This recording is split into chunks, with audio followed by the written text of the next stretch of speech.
आपने मूवीज तो पहले की देखी होंगी, कुछ कांड होने के बाद पुलिस पहुंचती है, पर आजकल तो कुछ उल्टा हो रहा है। कांड करवाने में और कांड होने से पहले पुलिस वाले पहुंच जाते हैं। जी हाँ, शायद यूपी पुलिस अंतर्यामी हो चुकी है, उन्हें पहले ही पता चल जाता है कि भाई क्या कांड होने वाला है, इसलिए उत्तर प्रदेश की पुलिस पहले ही पहुंच जाती है। आखिरकार योगी सरकार जो आ चुकी है, सब शक्ति में है। उत्तर प्रदेश की पुलिस को शायद अलग से एक किताब दी गई है जिसमें वो भविष्य देख सकते हैं। आपने मनीष गुप्ता का तो कांड सुना होगा, नहीं सुना तो हम थोड़ा आपको शॉर्टकट में बता देते हैं। 3 दोस्त पार्टी कर रहे थे, यानी किसी काम से भी आए हो सकते होंगे। एक होटल में ठहरते हैं। रात को 12:30 बजे दरवाजा खटखटाते हैं पुलिस वाले, और सारे के सारे भंड पिए हुए। ऐसा हम नहीं कह रहे, वहां के जो मौजूद थे, वहां के उनके एक मित्र, उन्होंने ऐसा कहा है। मेरा नाम हरवीर सिंह है। कहाँ से हैं आप? मैं सर गुड़गांव हरियाणा से रहने वाला हूँ। अच्छा, क्या रात में क्या हुआ, तो पूरी घटना बताइए। सर हम अपने रूम में सो रहे थे। हम 3 लोग थे, मैं और मनीष गुप्ता जी। कौन से होटल में थे? Room number 512। होटल का नाम है कृष्णा पैलेस, सामने है। तो क्या हुआ था पूरी घटना? तो सर रात को जैसे ही हम सो रहे थे तो हमारे रूम की डोरबेल बजी। कितने बजे? लगभग 12:30 बजे। 12:30 बजे डोरबेल बजी। तो गुप्ता जी और प्रदीप जी सोए हुए थे। मैंने गेट खोला तो वहाँ पे 5-7 पुलिस वाले और होटल पे जो रिसेप्शन पर लड़का था, नाम नहीं पता है उसका, वो अंदर बढ़े। तो बोले कि भाई क्या नाम है, अपना वो दिखाओ, आईडी वाईडी दिखाओ, कहाँ के रहने वाले वगैरह वगैरह, इस तरह से। मैं सर ठीक है, आईडी वाईडी दिखा देंगे। आईडी दिखाई मैंने, अपनी दिखा दी, भाई की दिखा दी, क्योंकि भाई सोया हुआ था। तो मैंने कहा यार इसको लेके क्यों डिस्टर्ब करना। मैंने इसके पर्स से निकाल कर आईडी दिखा दी। मैंने गुप्ता जी को जगाया, मैं गुप्ता जी आईडी मांग रहे हैं पुलिस वाले, तो आप दे अपनी आईडी दे दो। गुप्ता जी बोले कि भाई 12 बजे 12:30 बजे आप आईडी वाईडी क्यों मांग रहे हो, हम कोई मतलब हमें क्यों परेशान कर रहे हो, सोने दो ना, आप कोई टाइम थोड़ी है। और उसके बाद ये बोले कि इनका सामान चेक करो, सामान दिखाओ अपना। मैंने सर बैग भी खोला, अपना सामान चेक किया। मैं बोला मगर सर आप ऐसे बोल रहे हो, हम कोई आतंकवादी है क्या? तो मुझे बोल रहा है कि तू फालतू बोल रहा है, ये है वो है, साला जाएगा ना तू जेल में। अंदर उन्होंने ड्रिंक की हुई थी सर, जहाँ तक मुझे लग रहा है, और तू अंदर जाएगा ना, एक रात रहेगा थाने में, तेरा अकल ठिकाने आ जाएगी। मैंने कि आप ऐसे कैसे थाने में लेके जा सकते हो? तो इतना कहने पर उन्होंने मुझे थप्पड़ मारने शुरू कर दिए। एक पुलिस वाला, और वो कौन थे जो थप्पड़ मारे? थप्पड़ मार रहे थे सर। उनका नाम JN सिंह था और SHO रैंक के थे, और उनके साथ एक मिश्रा जी, उनका अक्षय कुमार मिश्रा, और 2-3 पुलिस वाले और थे जिन्होंने गन भी ली हुई थी। उन्होंने सर एकदम से मतलब कि ताबड़तोड़ थप्पड़ मारने शुरू करे। मुझे कुछ समझ में नहीं आया। उन्होंने 2 पुलिस वाले जैसे ही बाहर से आए लिफ्ट के आसपास से, वो मेरे को पकड़ के बाहर ले गए। मैं नीचे लिफ्ट के पास खड़ा था, तब तक मैंने देखा कि गुप्ता जी को घसीट के लेकर आ रहे हैं, और लिफ्ट के बाहर से गुप्ता जी के यहाँ से सारा ब्लड बह रहा है। उन्होंने अपनी PCR में गुप्ता जी को डाला, पीछे मुझे बैठाया। कहाँ के थे? गुप्ता जी कानपुर के रहने वाले हैं। अच्छा। मनीष कुमार गुप्ता जी।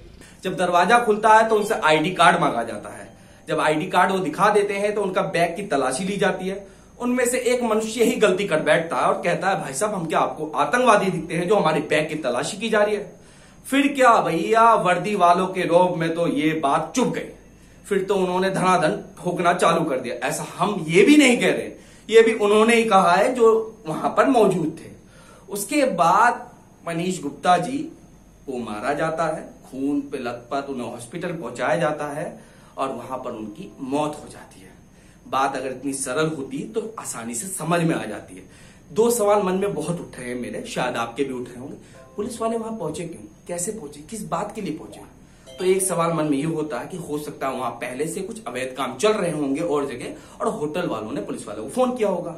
पर वर्दीधारी भाई साहब, आपको पीने की क्या जरूरत थी? होश में आप सवाल नहीं पूछ सकते थे? ऐसा मेरे मन में भी सवाल था, शायद आपके मन में भी होगा। खैर, अब पुलिस वालों का क्या बयान आता है जरा हम आपको सुना देते हैं। अपराधियों की चेकिंग के दौरान थाना रामगढ़ ताल की पुलिस एक होटल में गई।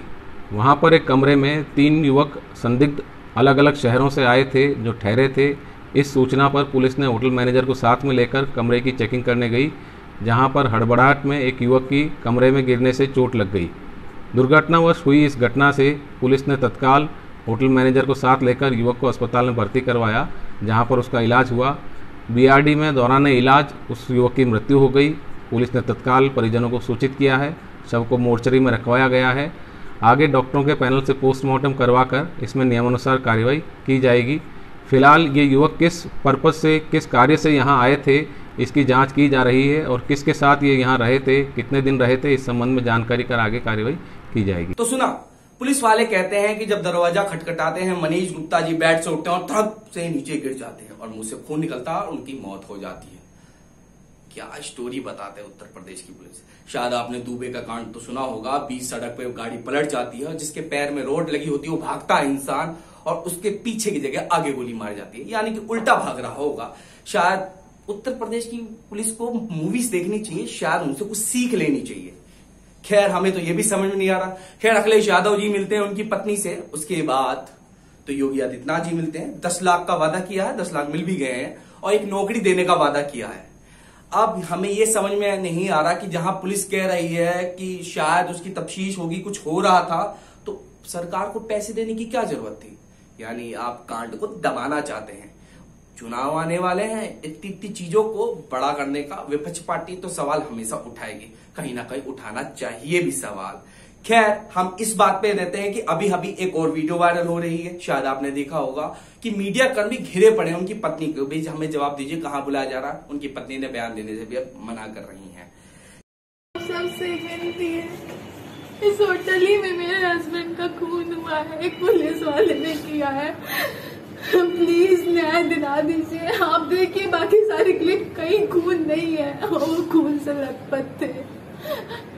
2 दोस्तों ने भी बताया यहीं पे खून भरा हुआ था, होटल वालों ने सब साफ करवा दिया। प्लीज मदद करिए, मेरे पति को न्याय दिलाइए प्लीज।